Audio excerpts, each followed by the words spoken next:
Hello everybody and welcome to another edition of the Bodybuilding Legends Show. Our special guest today is the 1982 Mr. Olympia Chris Dickerson.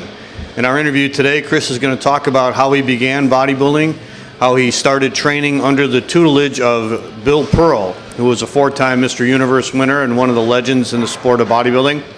Chris is going to talk about his years in the AAU, becoming the first black man to win the Mr. America title in 1970, and then going on to the NABA Mr. Universe title in London, winning that a couple times, and then finally going over to the IFBB. He's going to talk about his battles with Frank Zane, Franco Colombo, Boyer Coe, and finally his Mr. Olympia win in 1982. So we got a great interview with one of the gentlemen of bodybuilding, Chris Dickerson, coming up next on the Bodybuilding Legends Show. Let's hear from our sponsors, and when we come back, we're going to have our interview with 1982 Mr. Olympia, Chris Dickerson. Be sure to check out NFE, No Freaking Excuses, all natural warrior supplements, offering pure isolate, whey protein, essential multivitamins, thermogenic fat burners, all available at NFE.com and Southern Muscle in Brandon, Florida.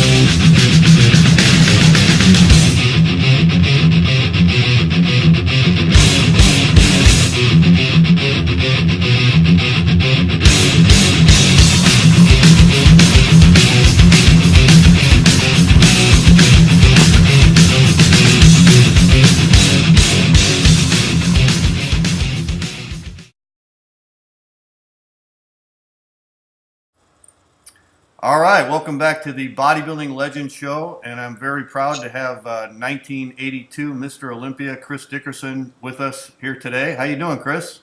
I'm doing just great, John. Thanks for having me. Yeah, it's a pleasure to have you on the show. I always admired your career, and I told you this before. I think you're one of the most articulate and well-spoken bodybuilders of any generation. Uh-oh, you say that before the interview. I'm in trouble. Well, here goes. All right. Well, Chris, let's talk about your career. I know that you started training a little bit later than a lot of guys did. Some guys start. We just did an interview with Rich Gaspari not too long ago, and he started working out when he was like 13 years old. But you started a little bit later in life, right? A lot later. I started bodybuilding after college. Okay. 23 years of age. And I had always put it off because the image of being a bodybuilder was not complimentary then. Yeah. And who wants to be a musclehead and got all those muscles and you're trying to make up for a lack of something, or you doubt your sexuality, or you got a small implant there, whatever. I hope I'm not being deeped out, but all of those, and they all become muscle bound when you're old. I heard all of them. Yeah. So it's just that I thought, okay, I've done my college, I want to do this, and then I saw an ad in Mr. America magazine. Bill Pearl had just recently opened a gym there in LA, where I was at the time, on Manchester Boulevard. They gave the address, and that was all I needed. So you got into bodybuilding because you saw a picture of Bill Pearl then, basically, right? Right. There's one of the legends. I'd been following the magazines, John. Okay.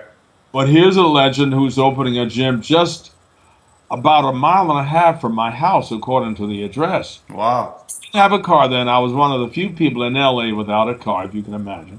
Took us 2 transfers to get there. And I walked in this gym, and I was so nervous. Bill, I thought I was going to pee on myself. So watching there's all these huge guys, weights are pounding on the floor, and I thought, let me get out of here. But somehow Bill saw me and he beckoned me to come in, fellow. That's a bad imitation of him. So I said, "Oh, Mr. Pearl, my name is Chris, and I want to be Mr. America someday." It just blurted out. I don't know what made me say that. He says, and he still remembers this. This is what's funny. He said, "Well, you and a lot of other people, Chris, let's just start and see what happens." He was very tactful with me and very patient. Now, I saw an earlier picture of you, Chris, and it looks like your calves were huge and the rest of your body was like a normal person. Exactly. I was a good soccer player. Okay. I went to boarding school, a Quaker boarding school in Ohio, and the teachers were mostly from England, and the soccer was the game, what we call football. Mm-hmm. Well, I was a 4-year soccer man in high school, and so they were still there, those calves. So how long when you started training? Well, let's talk about your training with Bill Pearl, because I think that's interesting. Yes. I know Bill trained a lot of people, and he trained a lot of champions, such as yourself. So what kind of training program did he have you on? I heard Bill always trained every part of your body. I mean, he was a real stickler for that.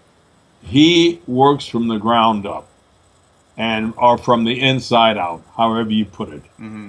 And I learned that the hard way. He wrote out then your gym membership included your program being written out by the owner. Yeah. So he had these index cards, and he did my measurements, and he wrote the program out for me, and I had to follow it. The language is totally foreign to me. Incline dumbbell lateral. I said, what the heck is that? I go to Bill. I said, "Oh, excuse me, Mr. Pearl. Call me Mr. Pearl. What is an?" And I'll show you. He was very patient.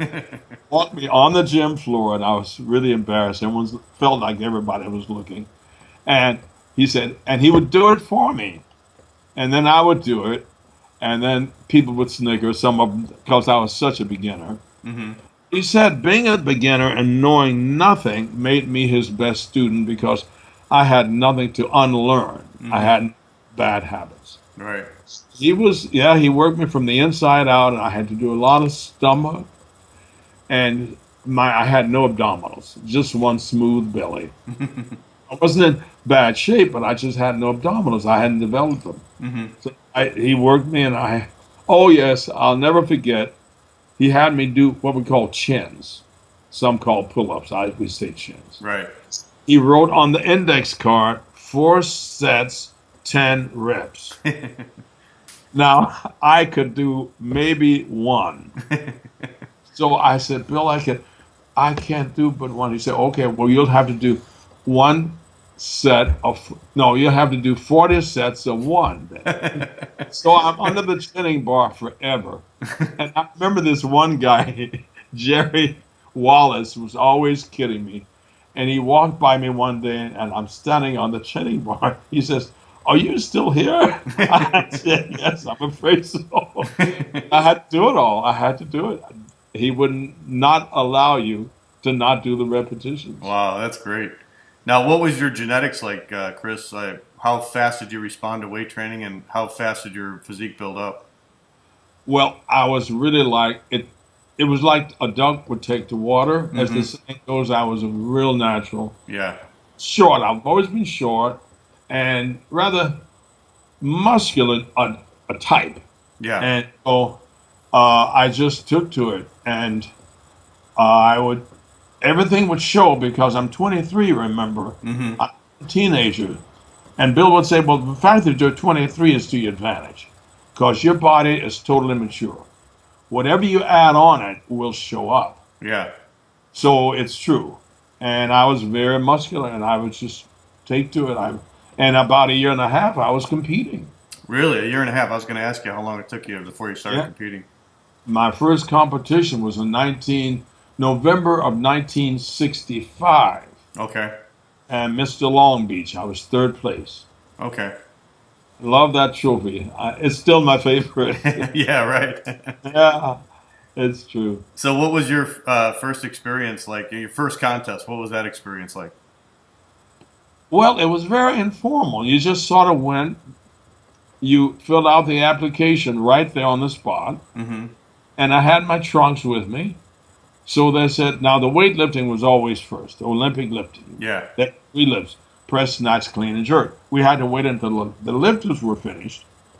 And then we went on, and I just got up there and did my double bicep, and I didn't know what I was doing. I mean, I took pictures, but Bill hadn't yet showed me how to pose. So somehow I became third place. And for those of you who are the historians, let's see, Ron Margerson won the competition. Okay. Gable Boudreau was second, and I was third. Okay. Yeah. Wow. It was a great experience. A little scary.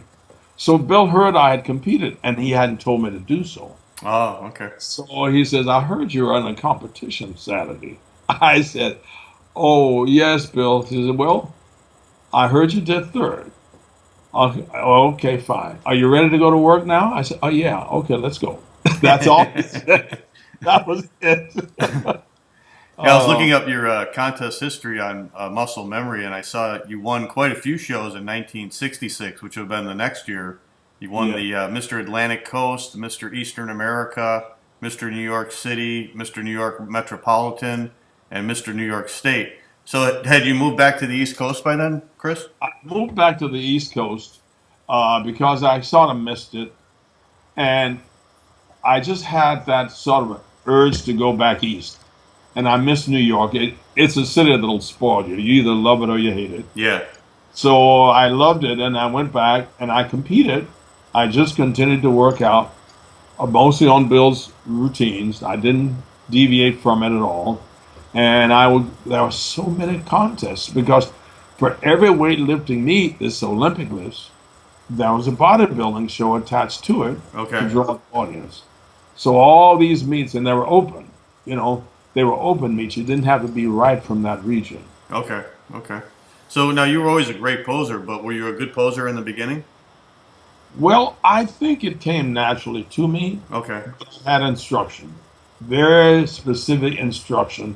And Bill always said, it starts with the feet. I said he worked from the bottom up. Well, and he had another example. And he told me about the footing. And when you're sure of your footing, the rest can go because that frees your torso. Right. Your head, frees your facial expression. But you have to know exactly. Be planted firmly on the floor. I got all that from him. And I'm so lucky to have gotten it from the best because I was a late beginner, but he really made up for it. Yeah, isn't it amazing that your house was so close to where he was opening up his gym, and that's how you got your start? Exactly. The pieces just fell into place, John. Right. So what body parts do you think, Chris, really responded from the beginning? Obviously, your legs and your calves were a strong point. I would say my back Okay. and my triceps. Okay. Biceps were slow to come. No. And so, but my back for sure, and triceps, they were just, everything I would do would go there. But my body is compact, sort of like a gymnast. Uh-huh. And when you're compact that way, you really have an advantage because all those connections are close together. Yeah. I don't know if that makes sense. But if you're working one body part, well, the other body part can't be far away, can it? So there we are. That's a good explanation. I never heard it like that, but yeah. Well, Now, did Bill have you doing the Olympic lifts also? Because I think, weren't those a part of the bodybuilding routine back then also? yes. Bill didn't, but when I went back east, I learned about, everything was under the AAU at that athletic union. And so I had to do the lifts, and I learned from a Mr. Rudy Sablo, who was head of the AAU, the Metropolitan Association of the AAU. So I learned, and I went to a gym there. That was one thing that going east was to an advantage for because I didn't know about all that. So I got my maximum of 5 athletic points because for a few months I devoted myself totally to weightlifting, the 3 Olympic lifts. Okay. Okay. Snatch, clean, and jerk. They've since taken the press out, Yeah. but there were 3 then, and a lot of guys, they cooperated with me. They were anxious to help me, so it was all a good experience. I feel like I really got it from the ground up between Bill Pearl and Mr. Sablow and the weightlifting community and the bodybuilding community. It's really helped me a lot. Wow. Okay. Now the next year, in 1967, you started doing the national level shows like the Junior Mr. America and the Mr. America. Now, were you still East Coast then, Chris, or did you move back to LA? I moved back to LA because I wanted to go back to Bill. I didn't want to leave the master for too long. Uh-huh. So I went back to Bill's instruction, and he had then moved to Pasadena on East Green Street. Okay. So first gym on Manchester Boulevard in LA, and he moved to Pasadena, and I followed him up there, and we took up where we left off.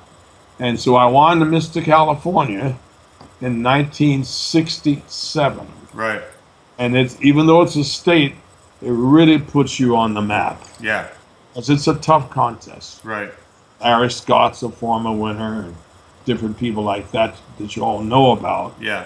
John Corvello, if you're those who would remember John Corvello. Mm-hmm.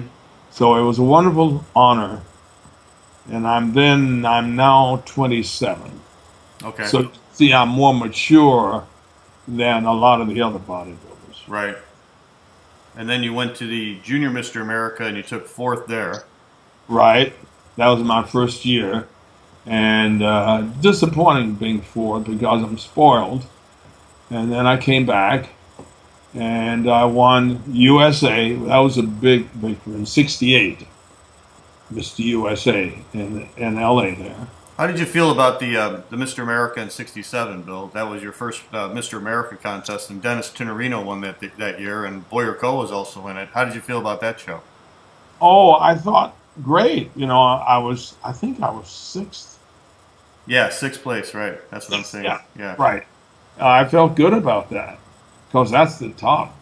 And so I felt, okay, I'll come back. It didn't bother me at all being 6th. How did you feel how Dennis looked and Boyer and some of those other guys, Jim Hayslop?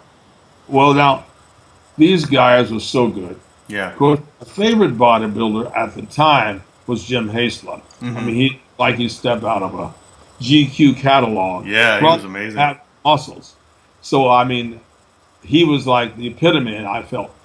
And Dennis is my good friend. We all know each other. And that's another thing, not to digress, but yeah, we were a very small group. There weren't many of us. And then maybe there were 25 top men in the whole country. yeah, And we knew each other from the magazines. Iron Man was publishing, Strength and Health, Muscular Development. They were the main 3 for us. right. And so I knew who Ralph Kroger was. I knew who John Corvello was. I knew who Ted Brown was. So we'd meet, and we knew each other. I said, "Oh, my dad, it's John." So he's pointing to me too. Hey, that's Chris Dickerson. Yeah, And then after the competition, we'd meet at a diner or restaurant and say, "Okay, you got this time, and next time I'll be my turn." Yeah. We'd kid each other, put our trophies on the table, and just hog out on the food. So they were good days. yeah, It sounds corny, like I'm talking about the good old days, but they really were like that then. yeah. I met Bob Gallucci. Yes. We gave him an award at my contest in Florida last year, and he wrote an ebook, and he talked about his relationship with you, of course, but that's what he said, how the old days were. Everybody would go out afterwards, and they'd all eat together, and like you said, you won this time, I'll get you next time, and that kind of thing. Sure enough, they would. I would go neck and neck. I mean, he still is my good friend, Boyer Coe, and we would compete.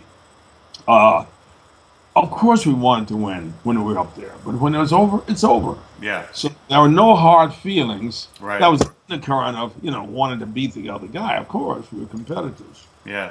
But It was great camaraderie back in those days. It's true, and we were sort of out of the norm. Mm-hmm. And I really mean we were, because we were sort of like a cult. strange muscle men putting on these skimpy trunks and flexing our muscles. Right. Well, that. But Arnold, I got to give the devil its due, and I don't mean that derogatorily. Arnold really put us all on the map. Arnold Schwarzenegger, appearing with Carson, as I did later, I'm proud to say, and a bunch of us, and he was made the movie. He was a superstar. Now people know about bodybuilding. So I'd say between Arnold and the astronauts working out with weights, if you remember. Yeah. Glenn, those people, they were working out with weights, and nobody heard of weight training, really. So these mainstream people were using weights, and that helped the whole sport. And then later the women came. But that's sort of the progression of it. Right. So getting back to 1968 then, like you mentioned, you won the Mr. USA, so that was your first big national title then, right? Yes. And you beat Boyer Coe in that one, and you beat Ken Waller and Ralph Kroger? A lot of them, yes. So I was really now on the national scene. And so the America was the big prize in 1970. It meant a lot to win Mr. America in 1970. And I took the mic, I remember, and I had to say a few words, being the first man of color to win the competition. And I didn't want to make it a racial issue, but the fact was I was. So it was a great breakthrough, and I'm just very proud of that title. Yeah. So we just mentioned 1968, over the next few years, your physique must have really improved every year then, right, Chris? 68, 69, 70?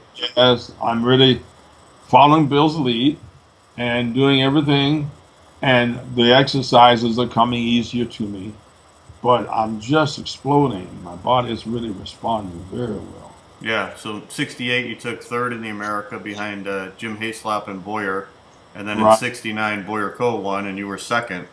So you had to feel that 1970 was probably your year, huh? Yes. And Bob Hoffman, who was then more or less running things, certainly with the AAU on the totem pole, so to speak, he always liked me. And I remember Bob Hoffman at York, Pennsylvania, at the annual Hoffman picnic. He said, I want to present the man I think is going to be our next Mr. America, Chris Dickerson, stand up. Oh, wow. I was as shocked as everybody else. Huh. Well, I hadn't won it yet. I didn't take it for granted. Yeah. But I worked in it. I told Bill Pearl about it, and he was delighted. Mm-hmm. So we talked about what if it did win, what it would mean, so on and so forth. Wow. Yeah, so that was a momentous achievement, being the first African American to win the Mr. America, especially back then, because I've heard stories. I wasn't around back then, but I heard stories that it was very racial and that they wouldn't let a black man win the title, and so to be the first winner, that was a huge thing. Yes, that meant a lot to me in a way, more than the Olympia, except the Olympia was in the other association. Right. And Brand X, we called it. Yeah. It was IFBB. And so I became a part of that and won the top title with the IFBB Miss Olympia. But to this day, the Mr. America still means quite a lot. Yeah. Yeah, people may not realize today because the AAU is pretty much gone from bodybuilding, but back then the AAU was the organization, and the Mr. America was the title. That's the one every amateur bodybuilder in America wanted to win. Yes, and when you look at the roster, I mean, John Grimmick, Steve Reeves, Clarence Ross, all those people. I mean, Bill Pearl, Bill Pearl. Did I forget him? Yeah. Not bad company, Right. So. And then after you won that, well, let's talk about that 1970 Mr. America. Who did you feel were your top competitors there? That was the one that Casey Viator went into, right, at 18 years old? He made his debut there because the country had not really seen him nationally. I felt probably, if I can think of his name, he was a favorite of Vince Gironda. He trained at his gym. Don Peters. Oh, yeah. And he was tough. A lot of people were, but Bill taught me also, says, don't single out anybody. When you're on stage, nobody exists except you. Do not look to your left. Do not look to your right. Look straight ahead. Because whoever you look at, you're giving them credit. Right. They're going to get the attention. You're going to draw eyes to them. Don't do it. So I did. And I didn't worry about who's judging. He says, don't get involved with judges and what gym they're from and all that politics. Just let your body do the talking. And that was a philosophy you pretty much followed throughout your whole pro career, with your stage presence like that, right, Chris? That's what makes him more than a coach. He was a mentor. He was the father I didn't have, really. My parents were divorced. So the poor man, I burdened him with quite a lot. But he really changed my life, and it's still there. Yeah. And then you went to the NABA Mr. Universe that year, also in 1970, right? And you took first place in the short class. In the short class. I was disappointed. I was so naive. I thought, well, what's the class winner? That's nothing. I want to win. Well, but in winning, I won over Franco Colombo. Right. Who hates me to this day. I hope he's not listening. No love lost there. Right. But anyway, moving right along, I was very happy to win when I learned what I'd actually accomplished. Right. But Frank Zane, we're all winners that year. Yeah, what'd you think of Frank? Was that your first time competing against him? Well, I was very impressed with his professionalism. He was very cool, very calm. And he sort of he made you feel that he was the winner, even though he hadn't even walked on stage yet. Wow. Distant, but he's not one of the boys. Yeah. He's not kind of a slap on the back guy. You don't just walk up to Frank and say, hey, Frank, how's it going? Right. He's not that. Right. But I expect that also. It made him very special. Yeah.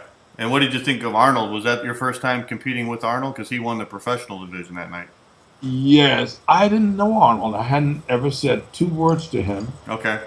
And I'm impressed with Arnold, but being sort of around Bill Pearl, I was not as impressed with many other people because he was sort of an overgrown kid. But I admire his physique, and I admire his stage presence and his charisma. At the time, I was not overwhelmed with him. Okay.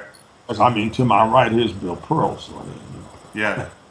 And Reg Park and Dave Draper were also in that show, right? Yeah. I don't remember them much, though, in that. Okay.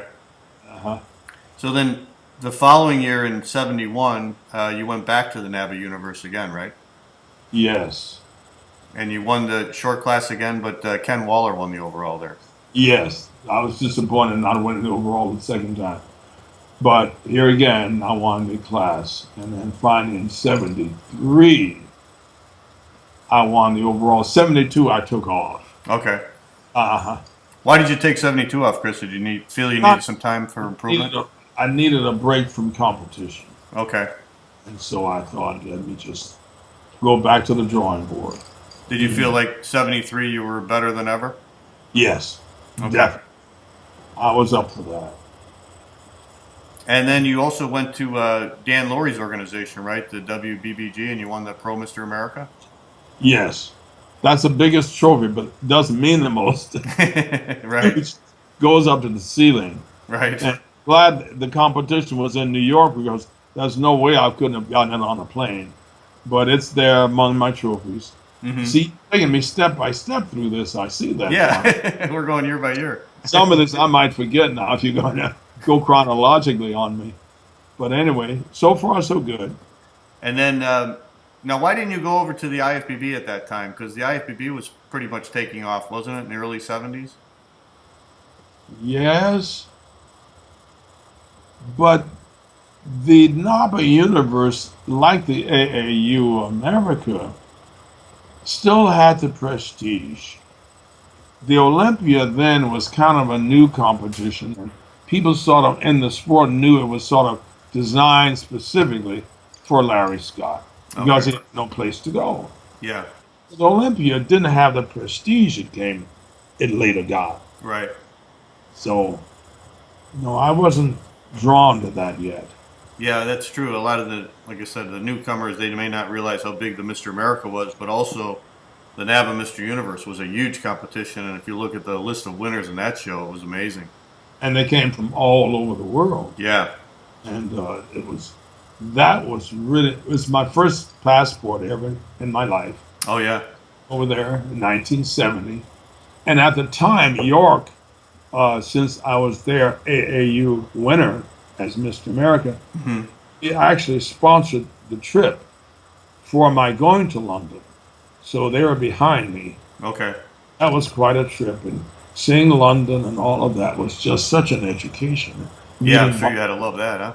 Meeting bodybuilders from Greece, and from all over Haiti, South America, Spain, England, of course. It was really something. And I always heard that was a very fairly judged event, you know, the NABA Universe. Yes, they liked my physique over there. Uh-huh. Because they go for the symmetry and proportion, not just for the size. Okay. And they're a very polite audience. And I've never heard them boo anybody. Really? Yeah. Never. Not any English audience have I heard a boo from. And then the prejudging there too, Chris, I've always seen pictures of that, and it was sort of strange because it was like the judges were sitting in a room right there, and the bodybuilders were right in front of them. It wasn't on the stage like it is today. Exactly. We're on the same level, flat floor, and the competitors were just a few feet from them. Yeah. And flat lighting. There was no spot. Right. It's for the show. And then when they say show, that meant to present to the public. Yeah. That's what that meant. But they wanted to see you literally, not literally, they wanted to see you naked. Yeah. That is without the spot. Right, right. So you couldn't hide the weak points. Right. Nothing could be overshadowed or highlighted. So that was you. Yeah, you had to be a great bodybuilder to win first place there. It was fair judge, no music. Yeah. Silence. In fact, the audience was told to be quiet because they didn't want any favoritism. So the audience had to shut up. I don't think that would have worked in New York. But we weren't in New York then. But it was a great experience, and I've learned from all of them the differences and the variations, even the different associations, and how they judge. Right. And then in 1974, you went back to the NABA Universe and you won the overall at the pro level, the pro NABA Universe. Exactly. That was quite a thrill. And I was very confident that year. It must have shown. Yeah. And you beat Boyer Coe that year also, right? I forgot, did I? Yeah, he was second, yeah. Yes, okay. Yeah, as the winner, I'd say it was a wonderful experience. It was a wonderful experience. So you and Boyer had a pretty big rivalry from the very beginning then, right? Right when you started competing at the national level all the way up into the pros and the IFBB. Yes, that's true, John. That's true. He was a product of, well, he really wasn't a product of Arthur Jones. Arthur Jones would take some credit, but Boyer was his own man, and he had been trained by Red Laurel, a former Mr. America. Right, in Louisiana. In Louisiana. So, but he had those incredible arms that were scary. I mean, nobody had arms, no amateur had arms like Boyer Coe. Right, right. He was outstanding, and a good competitor, and a good sport. Where did you have him beat, Chris, in the legs? In the legs, because of the shape, and then my thigh cuts, and the abdominal area. Okay. Boy, abdominals were never outstanding. Right. Mine great, but they got a lot better. Right. So now you just mentioned a couple minutes ago that you were talking about Arnold, and then you said you were on Johnny Carson. Tell us a little bit about that. How did that come about? Because I remember reading that you were on the Tonight Show before Arnold ever was, right? Exactly. I won Mr. USA in '68, and I was back in New York, and a friend says, I'm going to write to Johnny Carson's, to the Tonight Show. See, it wasn't the Tonight Show starring Johnny Carson. because people should know who you are. Mm-hmm. So you've got to get on that show. So he went by way of guest relations, and the word was out. But he said, what would really get you on the show would be if you joined the NBC family as a page. A page is sort of like an usher. Okay. So here I am in uniform. I joined NBC. I'm in uniform at NBC Studios 30 Rock. Mm-hmm. And then he submitted, I didn't submit it, he submitted my resume. Well, the very next day, guest relations came running to me because here's a member of the family who's won this big USA title. Right. So I was on. So that's the most frightened I ever was in my whole life. Oh, really? It was arranged that I'm in the audience wearing my uniform. And I worked the show. Uh-huh. And I was to be called down from the audience, down the aisle in the uniform, Uh-huh. and in that chair. So I'm waiting to be called. You talk about a scared puppy. That Yeah. was me. So how was that interview, Chris? Did he have you pose, or did he just talk about bodybuilding? Because nobody knew anything about bodybuilding back then. No, not really. I knew I was gonna. He says, "You're gonna pick up Johnny Carson." So I said, "What?" I said, "Oh, okay." Because you got to show your strength. Fortunately, I had the weightlifting. So we're on the show. I'm sitting at the chair. He says, "Now, Chris is going to show you just why he won." So I had to take the uniform off. Okay. So my trunks are beneath. It took me forever to get the stupid buttons off.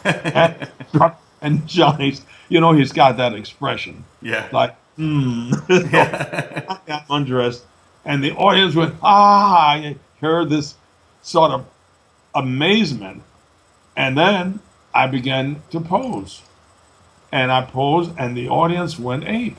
Wow. So then he walks up to me. I'm leaning against the desk now, having just done sort of a posing routine. He whispered, "Can you pick me up?" Yeah. I thought, God, I've got to pick this man up. I may die doing it, but I've got to. So he says, "Now, Chris, what happens if a guy comes along and gives you a hard time? What do you do?" I said, "Here's what I do." And so I lifted it up overhead. Overhead. Wow. Yeah. And so then I put him down, and the audience went ape. So then that was my cue to run off stage.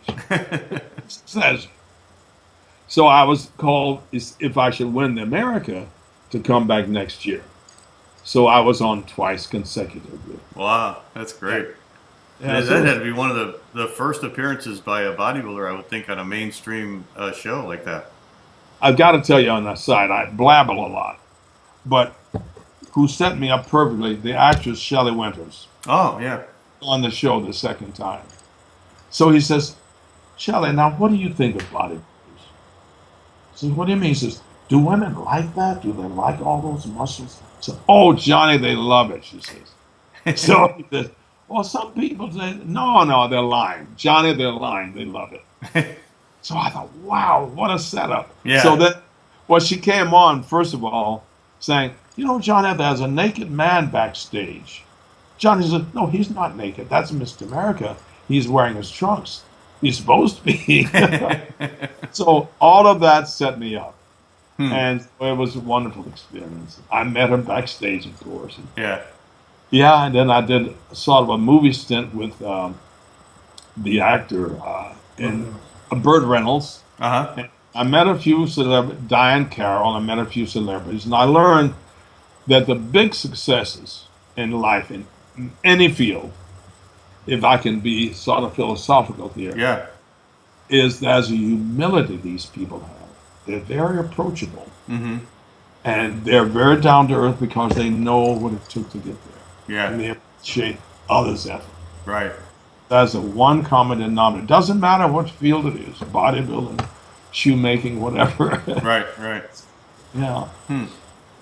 So getting back to your bodybuilding career then, Chris. Here we go. No, okay. You always bring me down to earth. No, that was great about Johnny Carson. I always wanted to ask you about that because I had read about that in Muscle Mags where they said that you were a page on NBC and that you were on Johnny Carson, but I never saw any video of that, so I always wanted to ask you about that. Yes, I want to get a copy of it because I've got to have pictures in my book, writing my biography if it ever gets published. Oh wow, that's great. Yes. So for the next few years, you just you continued to compete in the NABA universe and Dan Laurie's organization, and and then finally, it seemed like after 1976, you took a couple years off, huh? Yes, I just trained for the sake of it. Mm-hmm. And my good friend who's passed away, Tony Pandolfo, Yeah, I remember Tony. at the 1978 Mr. Olympia in Columbus, Ohio. And he came back saying, Chris, I tell you, if you ever got in shape, you would win that contest. With your figure and your shape and your symmetry, you should do it. I said, oh, no, I'll never win that. It just seemed like beyond what I could do. Yeah. Now, Olympia is a big deal. Right. Arnold's a several-time winner, and got people like that. Anyway, and Frank Zane has won 3 times in a row. Right. So I said, okay. So he began to train me, not so much on the gym floor as to push me. His gym was on Long Island in Amityville, Eastern Long Island, and I would go out. I take the train from Penn Station in New York, and I'd go to his gym and work out. And then finally, I said, I think if I'm serious, I better get back to Bill. He said, you're right. Mm-hmm. So I went to Bill, who's now moved to Medford. I told you I kept following him. Yeah. L.A., Pasadena, now Medford, Oregon. Mm-hmm. Fortunately, he didn't go to Alaska. I would.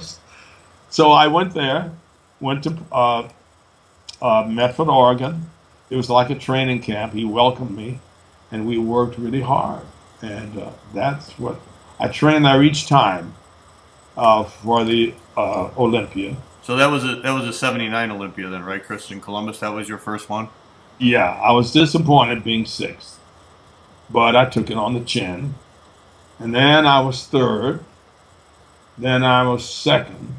And finally, I went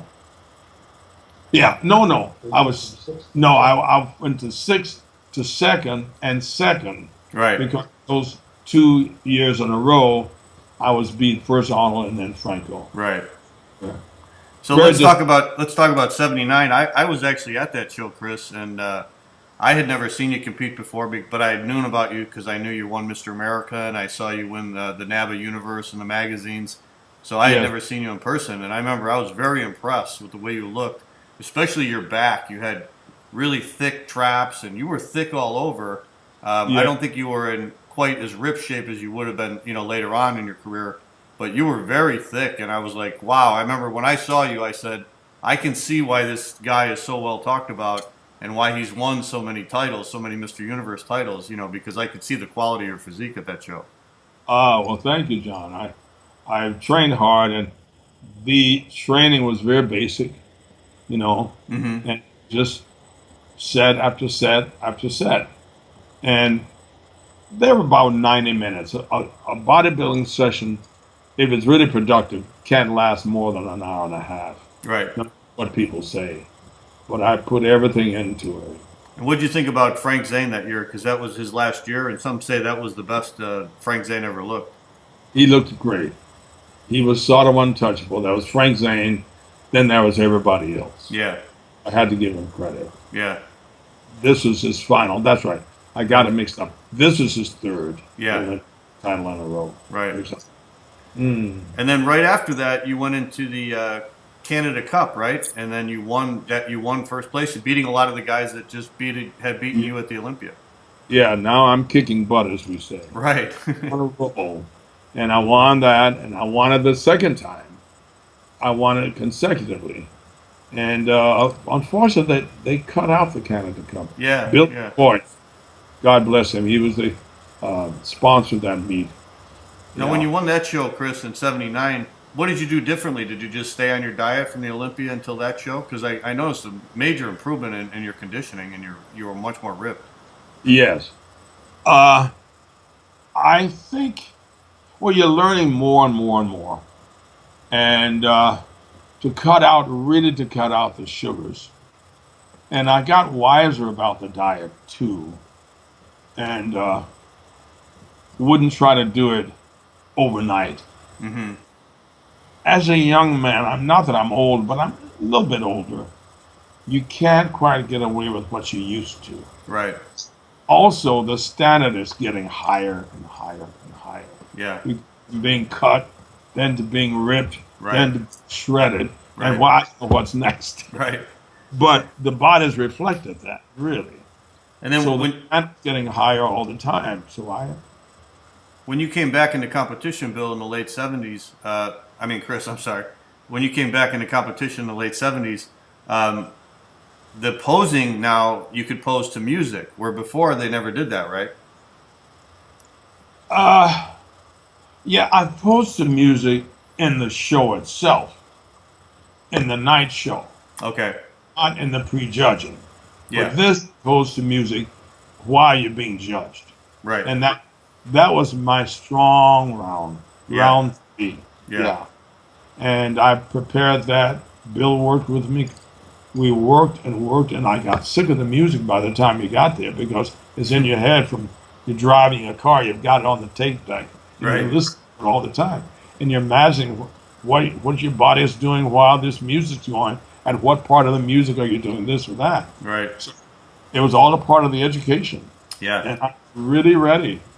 And then we go into 1980, and they started those Grand Prix circuits where they would have the shows in California, Louisiana, Miami, and Right. you and I believe it was Casey Viador, right? Were going head to head. He was winning one, you were winning one, and then you Yeah. finally won the overall at the end. Towards the end of the second year. Yeah. Each year there were 10 contests. And the first year, I think I was 4 out of 5. Yeah. The second year, 4 out of 5. And that was easy. Really? Not difficult. I was in shape. Wow. What I would do, I would pig out, as we say. Yeah. And that night, just go crazy with the pies and cakes and sugars. Right. Oh, your body is craving. Right. Now that's over. I'm ready to get serious again. Yeah, that always amazed me, Chris, that you were in shape at every one of those shows throughout the year. And then when you got to the Olympia, which was in Sydney, Australia that year in 1980, you were in even better shape. You were, for that contest, I thought that was one of your best appearances ever. You were big, you were thick, you were ripped, your posing was right on point. So that was an amazing condition. I think 1980 in Sydney, Australia, and I can say it was my best year. Wow, okay. Not 82, but 80 was really, I look at my physique, I was a little more ripped in 82, but I didn't have quite the thickness. Yeah. And my body, and I thought, yeah, okay, good, Chris.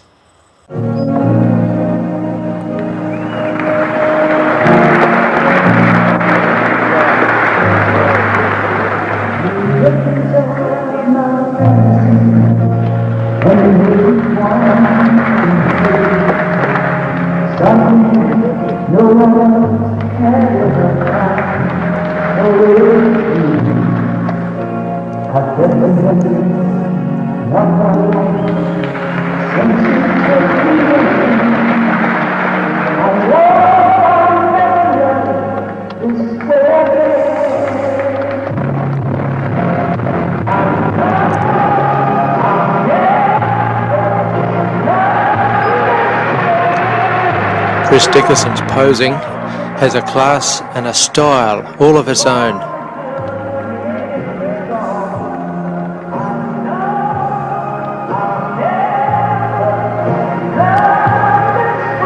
Very controlled, with a routine to emphasize his best body parts and of course show him in his best light.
Also in 1980, we'll never have another lineup like that was. Yeah, it was amazing.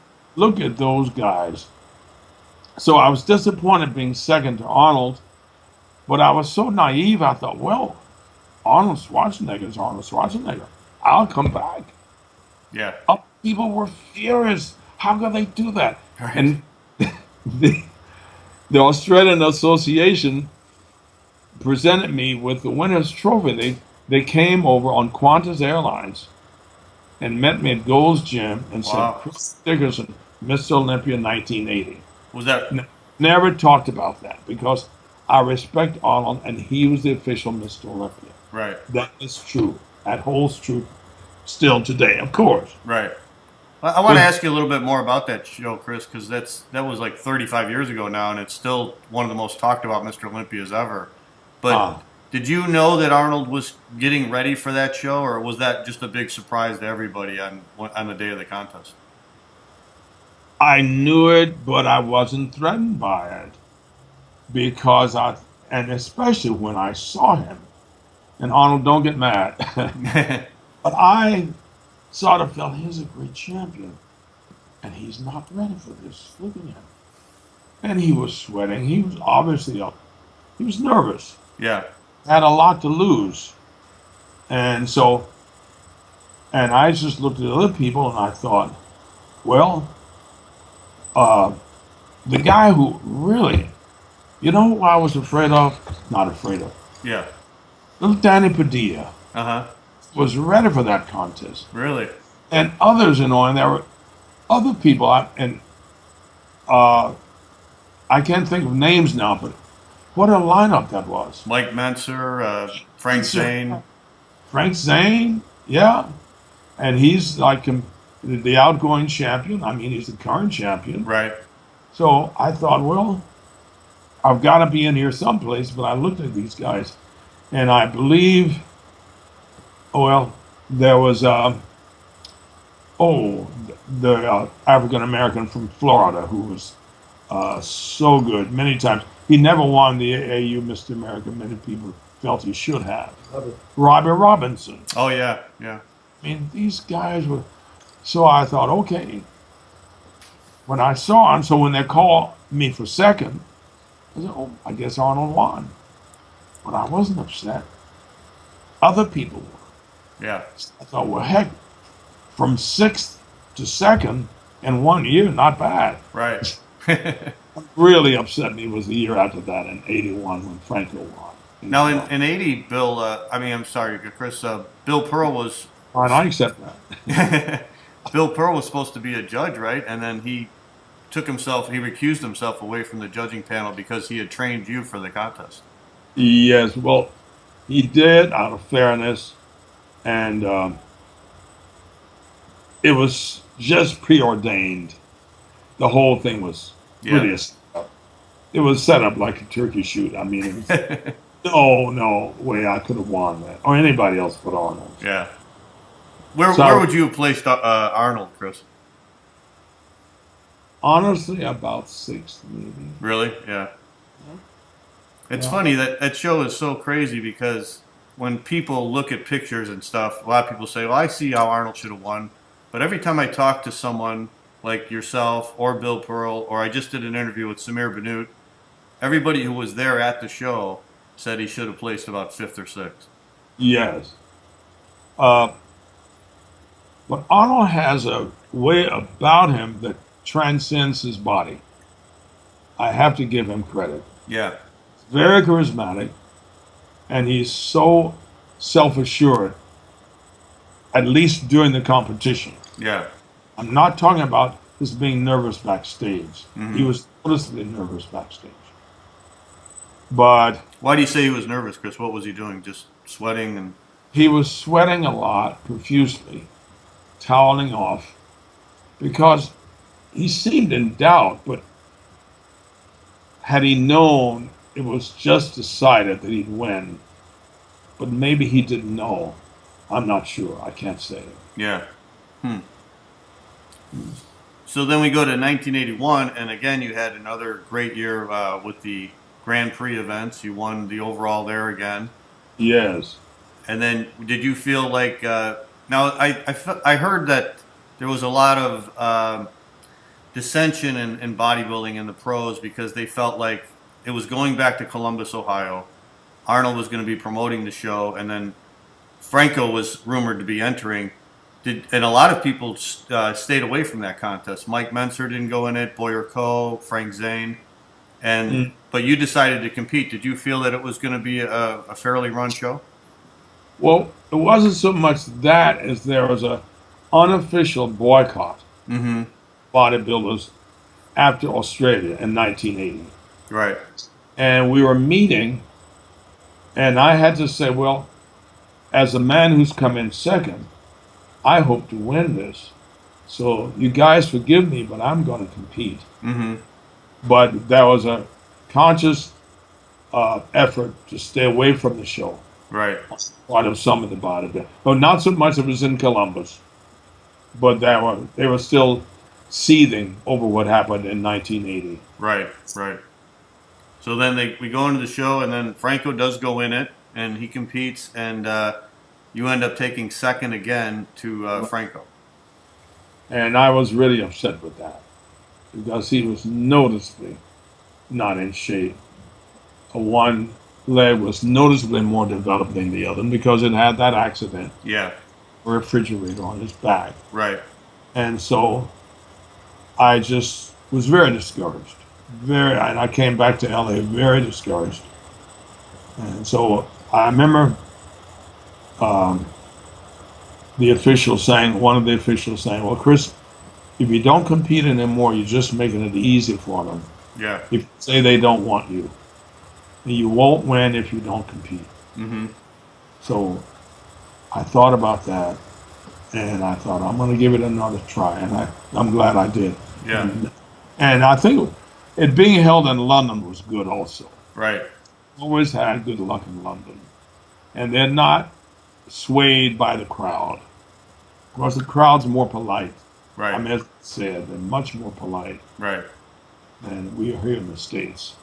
We Let me yell ask and carry on. And so, Let me ask you about Franco. If you could compare Arnold's condition in 1980 and Franco's condition in 81, which one of those two do you think was the better Mr. Olympia? Which one looked better?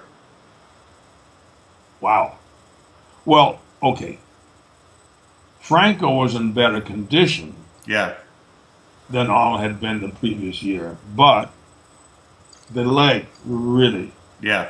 one was noticeably smaller than the other. It had atrophied. Yeah. So that really killed his balance. And Yeah. his leg, he's not known for his legs anyway. And so that just made it obvious to me that he should not have won. Yeah, I agree with you, Chris. I was at that show also in 1981, and I thought actually Franco looked really good except for the legs. And when you have a weak body part like that that's so weak, I Yeah. thought the best he should have been was 5th place. I thought yourself, Tom Platz, Danny Padilla, and Roy Callender all looked better. Yeah, we were ready for that. And what did you think of guys like Tom Platz and Danny Padilla, who I think both of those guys achieved their best condition ever at that contest? Danny Padilla I could talk about for a long time. Tom Platz, to me, was always unbalanced. The legs were overshadowed, and he was not strong in the chest area. But Danny Padilla he's kind of an interesting guy in that he will pick the least opportune time to be in top shape. I've seen him incredible. incredible shape when it didn't count so much. Right. Right. Seems to shoot himself in the foot. But pound for pound, for a bodybuilder, God, Dana Padilla is scary. Yeah. And he is very balanced, and he has it all. But at the time, that's a joke about his eating donuts. I'm not sure if that's true. He also remembers, Right. you know. But I don't know if he ate too many donuts the night before, but Dana Padilla always looked good. The best I've seen him was a Night of the Champions in New York when Robbie Robinson won. Right. And I was judging that. Oh, were you? Okay. Yeah, I was sitting on the judging panel.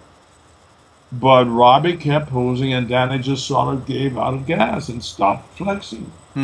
Well, it's a performance thing. That pose down, the judges are watching. They're going to see who still has it. Yeah. And how bad do you want this? Right. And so Robbie just kept flexing and flexing until the cows came home. And he's just going. And finally, Danny just sort of stops. And you almost see him deflate in front of your eyes. But I think Danny should have had he had a Bill Pearl with him, Yeah. I would have really been in trouble. Right. It's phenomenal. Wow. So let's talk about 1982. That was the very special year that you won, and was that just one of those competitions where everything seemed to come together and everything went your way? I'd say so. Yeah. And Bill agreed to come with me. Well, that had to be good. Yeah. I was cherry on top of the sundae. Right. And so I was very happy, and I sort of focused in a funny way. I said, my coach is out there. I'm going to make him proud of me. Yeah. And I just focused on Bill. I didn't look at him, but I did it for him. He's come all the way to London to be with me. I'm going to win this damn thing. And I was determined. And that made me so focused that anybody else was there to stop me. They Right. could not have. So it was wonderful. It was wonderful. And everything did fall into place. I mean, I was in top shape. All of it was there. Yeah. What did you think of some of the other competitors that year? Casey Viador and Samir Bannout were in outstanding shape, right? Yes. Samir was in good shape, but not like he came to be the year he won, after the year after that. Uh-huh. But it was, to be honest with you, I think I'm still more impressed with Frank Zane, Really? Okay. who had settled for second, Uh-huh. than anybody there. He's so professional, he's so poised. He will outclass you if you don't watch it. Yeah. And Frank was bigger that year, right, Chris? Yeah, maybe. I suppose so.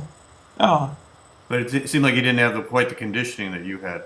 Uh-huh. Well, I was really ready. I mean, Bill worked my tail off. Yeah. And he said, we're going to win this, Chris. If you win, lose, or draw, we're going to go for the gold. Right. He picked the music out, Trumpets Volunteer, Uh-huh. which is English. It's sort of their standard classical song Uh-huh. by Jeremiah Clark.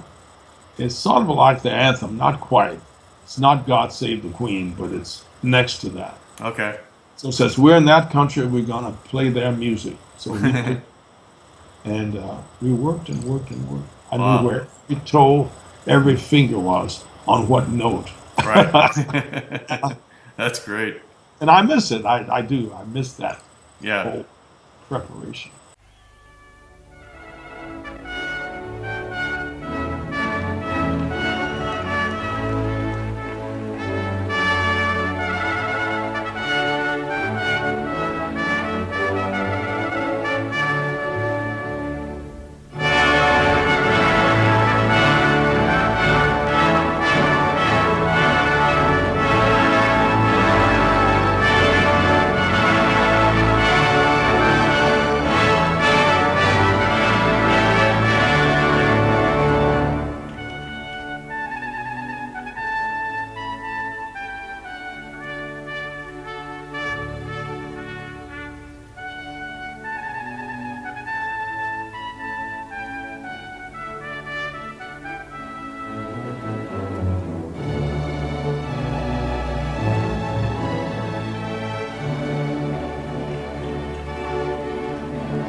you, Chris Dickerson.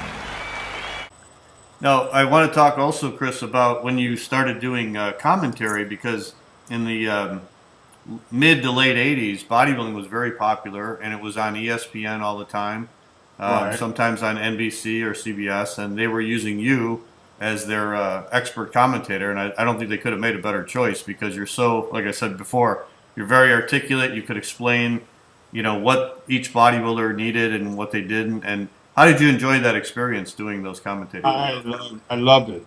I enjoyed it very much, and I would comment on the show during the taping, Yeah. and then I was flown up to upstate New York to the ESPN headquarters.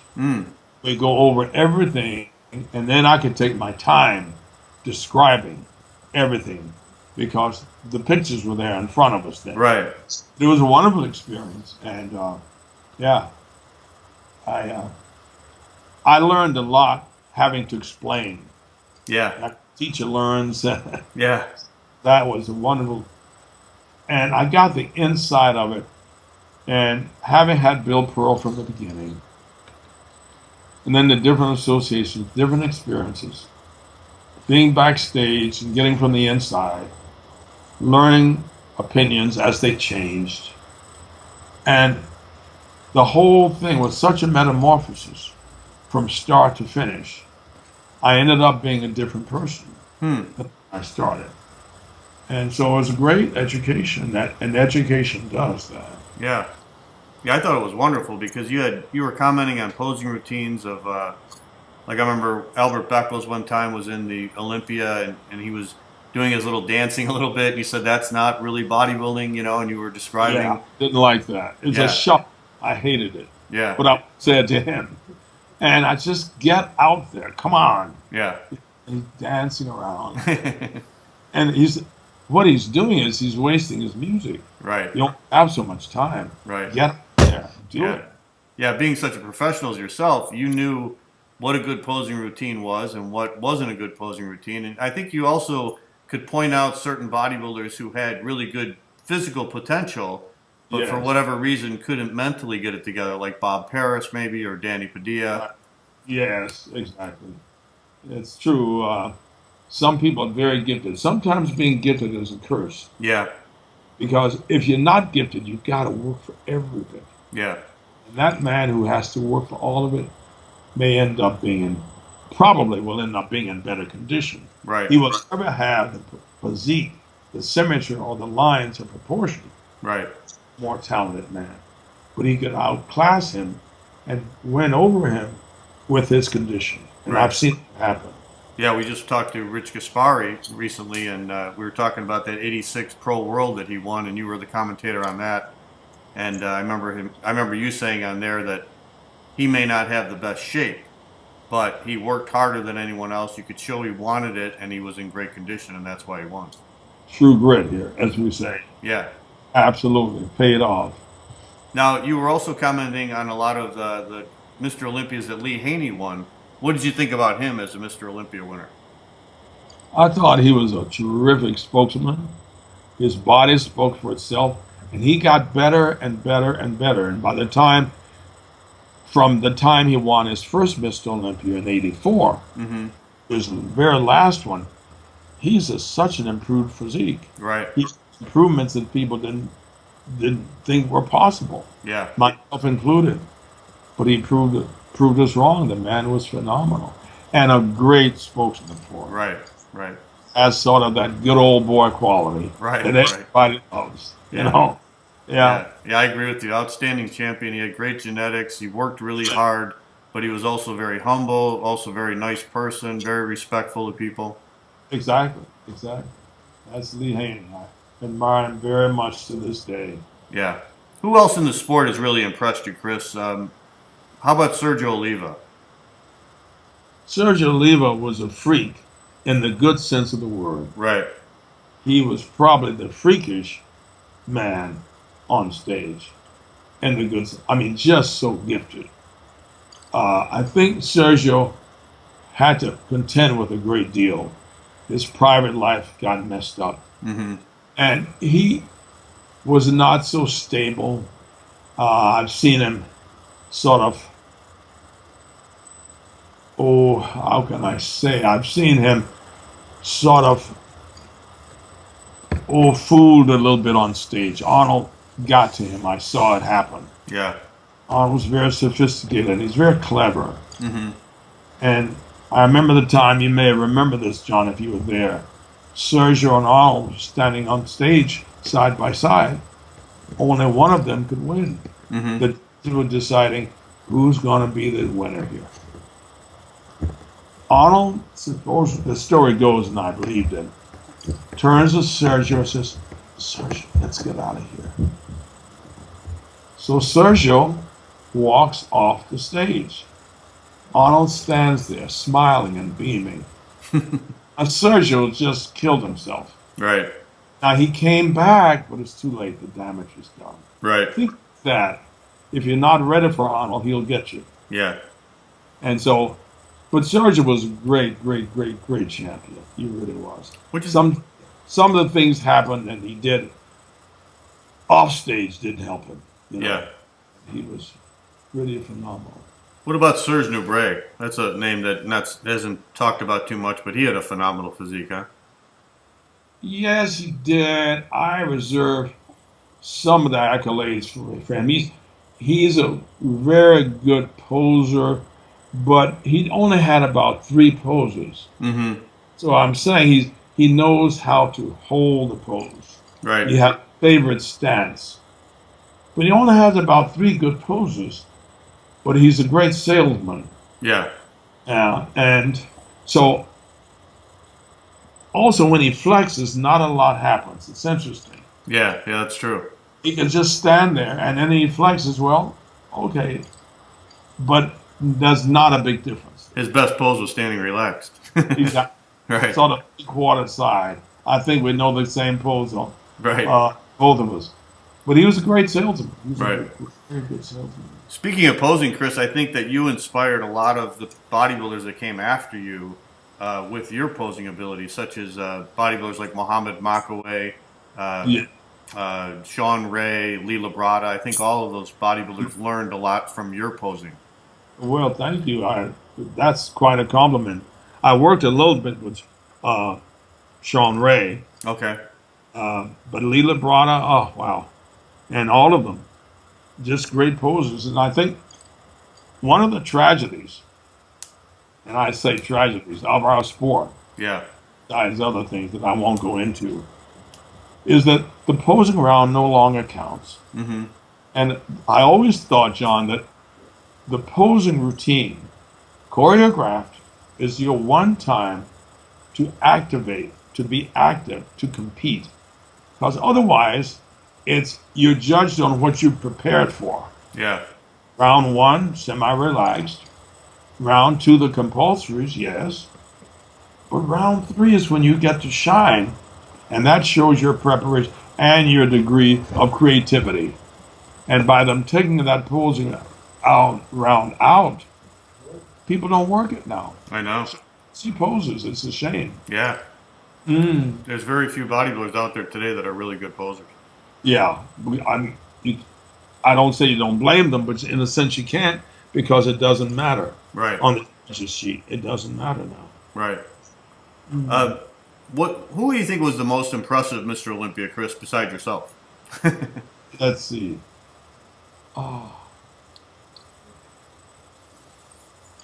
Well, of course, Larry Scott was the first one. Yeah. Now, he was like a kind of golden boy of the sport. Right. At the time, the best. Really was. Now you look at Larry Scott, he was okay, but not compared to the guys now. The standard got higher and higher, as we say, and higher. Right. One of the most impressive Mr. Olympias, in my opinion, besides Frank Zane, I've got to include him in there. Uh-huh. And, of course, Arnold at his peak. Yeah. But I'd have to include Dorian Yates. Okay. For that kind of development and the vascularity and the animal quality he had. Mm-hmm. Was incredible. And I've seen Dorian Yates, and he's all of those body parts there. Now, after Dorian, we have this incredible, probably the best ever. See, I mean, I can't say A1. Yeah. Ronnie Coleman. Now, Ronnie Coleman really brought it to a different level, because it's funny how the sports evolved, gets better and better and better and better and better. But after Ronald Coleman, I'd have to say it's really hard to judge. Ronald Coleman, those people, they're outstanding. Yeah. A lot of bodybuilding is subjective, and it depends on taste. That's why I say we're not necessarily the best. You're the guy or the woman now chosen on that particular day by that set of judges. And it's a matter of the beholder. That's why some call it as much of an art as a sport. Right. And that's why you're judged on your God-given talent plus the kind of work you put into it. There's only so much you can do. You can't change your body. And that's the heartbreaking part of it. Yeah, that's true. That's true. It really is. You're given so much. If you're not tall, you're never going to be tall. Right, right. If you don't have the structure, you're never going to have the structure. Right. So that makes it a heartbreaking sport, but Yeah. it's nothing like it. Yeah. A good physique with the right posing routine and everything falling into place is the most incredible thing to see, in my opinion. I agree. I agree. Well, Chris, I want to thank you very much for joining us. It was really a pleasure talking about your competitive career and about some of the history of the sport with you. And we hope you write that autobiography. We're all looking forward to that. It's coming one of these days, hopefully in the near future. Thanks so much, John. All right, Chris. Thanks for joining us on the Bodybuilding Legends Show, and we'll talk to you soon. Bye. All right, Chris.